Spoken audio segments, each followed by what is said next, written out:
But let me, of course, introduce our regular on this particular part of the program. As per tradition, every single Tuesday, we're joined by David Owino in his capacity as a respected journalist who's based in Kenya. David, always a pleasure to talk to you. Welcome to the show. Thank you very much. Good morning. Thank you. Thank you. I hope you had a wonderful weekend, even amidst the circumstances. I mean, the story that emerged out of Kenya in recent days has been really disturbing. And I've been sitting with it over the last few days and really just looking at, the preparedness of our schools for disasters. We saw the story of the deaths of the 16 girls in a suspected school arson attack. Very devastating. And I think a big reminder that schools are not only places for pupils to learn, but they are places where children are entrusted in the care of adults. And in this case, I mean, it reminds us of all the neglect. And I'm seeing that investigations are underway and they are yet to determine exactly what happened. I want to get your thoughts and opinions. I think particularly when we look at some of the prominent government voices that have spoken on the issue, David, Education Cabinet Secretary Julius Ogamba has spoken, several times around this particular issue and, just saying that he wants to see those that have contributed to this particular disaster brought to book. Yeah, I mean, devastating for sure. And you're right. I mean, people are speaking about accountability. People are speaking about why are students banning schools. There are two things that I think we need to really follow closely. One of them is government and the pro-government communication on this issue. So government on the one hand is speaking about accountability, and we are looking at the specific issue. So for them, it is a question of this thing happened. We need to find who did it. We need to find who enabled it. And we need to find heads to put on the chopping board. End of story. Government apologists, on the other hand, all over television, are speaking about the discipline problem at home and collapse in parenting. I do not have any proof to side with them or say Right. that in itself is correct.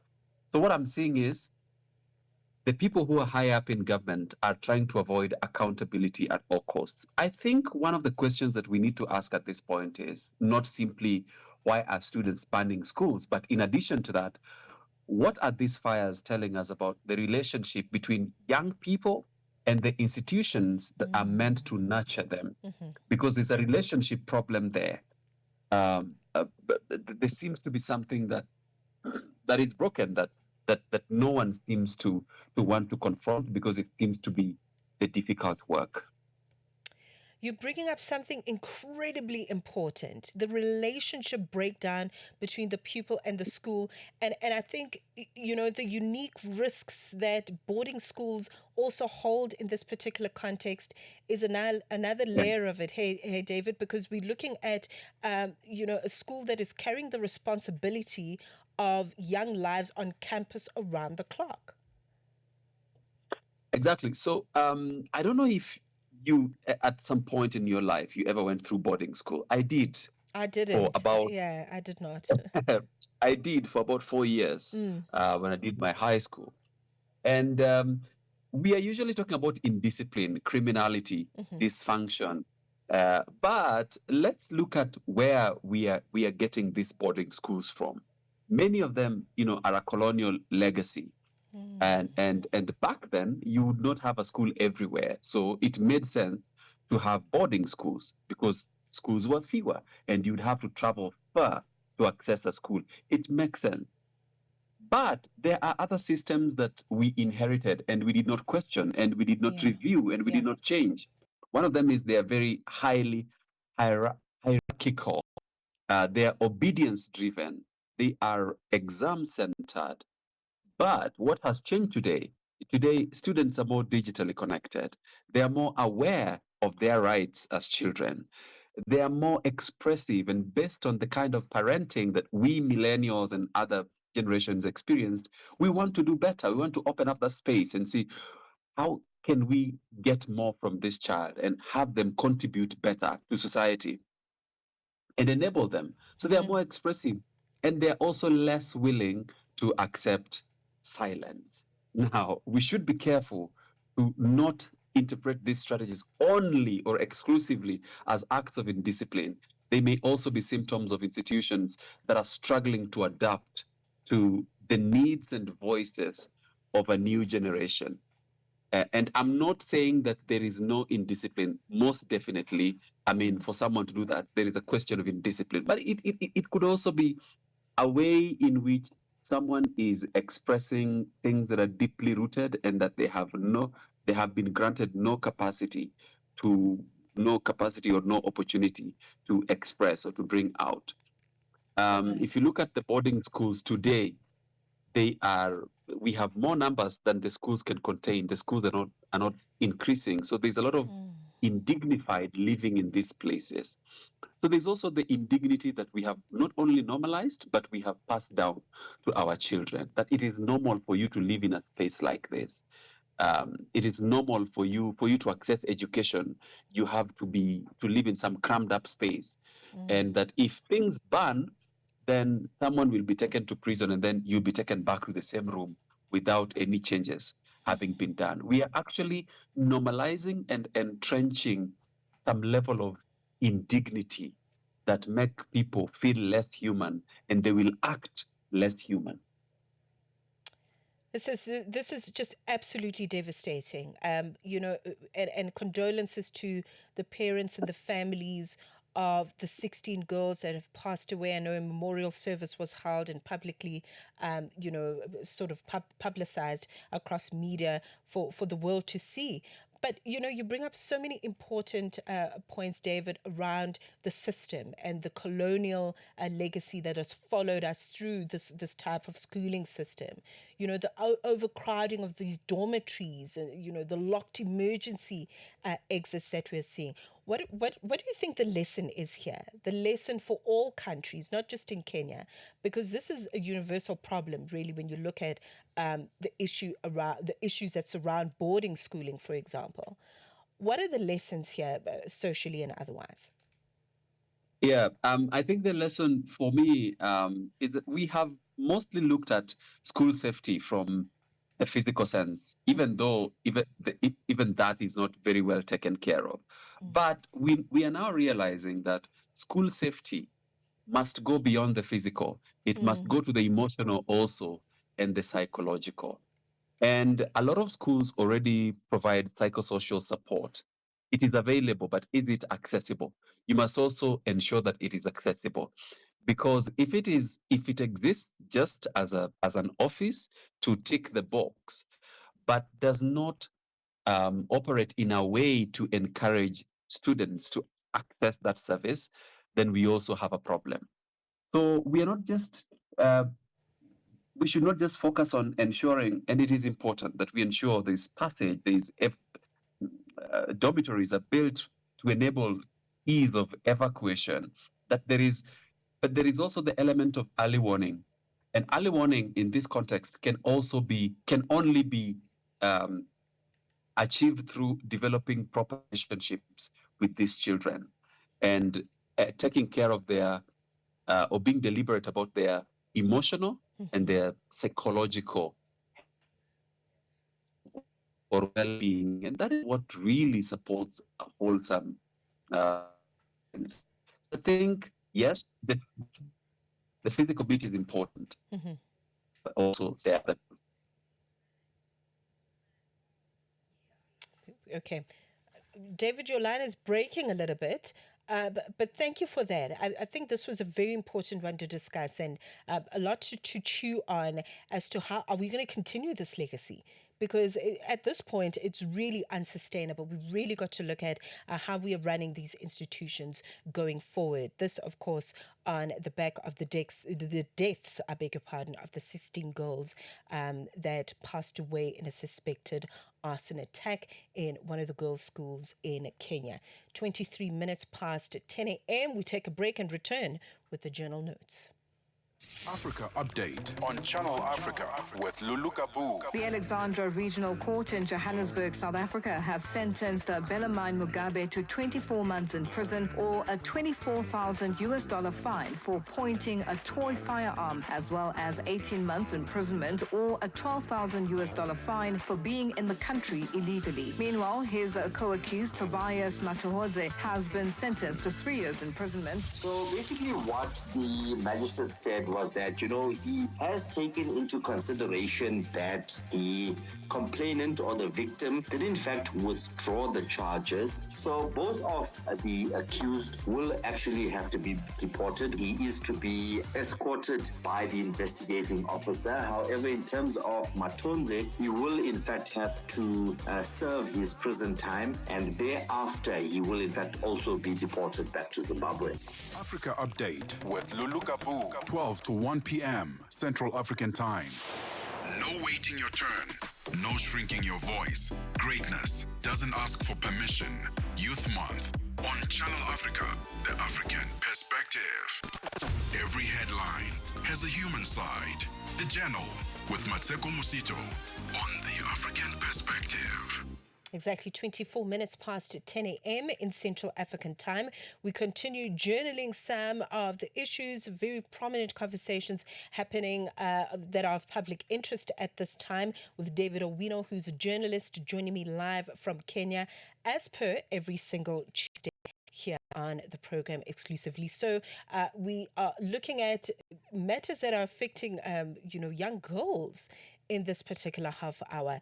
And it looks like extremists have gone digital. Hey, David, looking at this Boko Haram story, with Boko Haram factions reported to be among several extremist groups that are now turning to TikTok and other social media platforms to push their propaganda and the mockery of authorities, etc. Obviously, this is linked to the kidnappings and the violence and the growing concerns with regards to digital security in Nigeria. But I think this is interesting, isn't it? Because Boko Haram this is not the first time that they've used videos and recordings and online messaging to spread fear and to, find ways to recruit their followers, as it were. But what is changing in the move to mainstream media platforms, do you think? Yeah, it is true. I mean, these groups like Boko Haram, um, and back then Al Qaeda, um, and Al Shabaab, they have traditionally produced certain videos, and they built this ideological universe of theirs, where they would have long doctrinal videos of people already. These were targeting people who are already inclined to listen to them, people who are already resenting the regime or something like this. But we are seeing a difference. They're not coming with the doctrinal approach anymore. They're coming with snappy, quick videos on TikTok and platforms like this that seem to be tied to kidnappings in short form. But the main issue here is they're looking at algorithm-friendly videos. This is a different project, and this project is not aimed necessarily at recruitment. This project seems to me like it's aimed at visibility and humiliation of the state. So you want to, if you are in such groupings, you want to get people to imagine that they are helpless, to imagine or to doubt the capacity of the institutions that are meant to protect them, and to get to a point where they throw their hands up and say, you know what, this is not going to work. The government is not doing anything. The institutions are weak. They are being outrun, and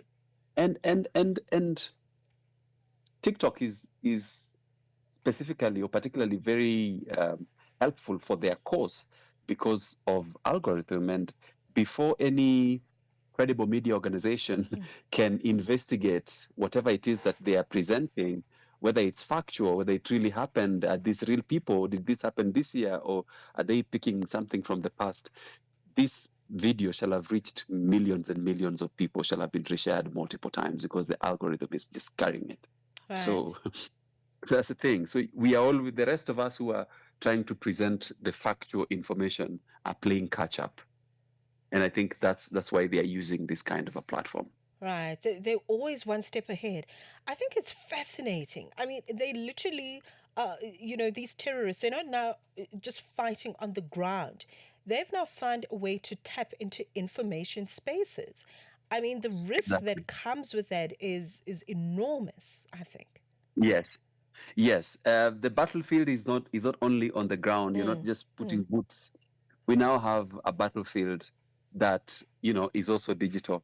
The unfortunate thing for Africa, I would say, is in two ways. One is, or maybe three. One is the fact that the infrastructure is not African. So they are fighting you on Right. an infrastructure that you do not own. Secondly, when we look at moderation in Africa, it is not very well resourced. So if you're producing content in English, that can be caught easily. If you're producing content in French, yes, that can be caught easily. But we have very many different languages, especially in that part of West Africa. And those languages, they're not very well resourced in terms of moderation. And you can't, yes, we can make a demand and say TikTok needs to be better, regulated, but it's not your content, it's not your infrastructure, it's not headquartered in your country, and you are producing probably just 2% or less as a continent of the revenue that they have. So really, it comes much later. Then the third problem that I also see is the fact that African institutions are already battling their own um, accountability problems, legitimacy problems. So this adds salt to injury.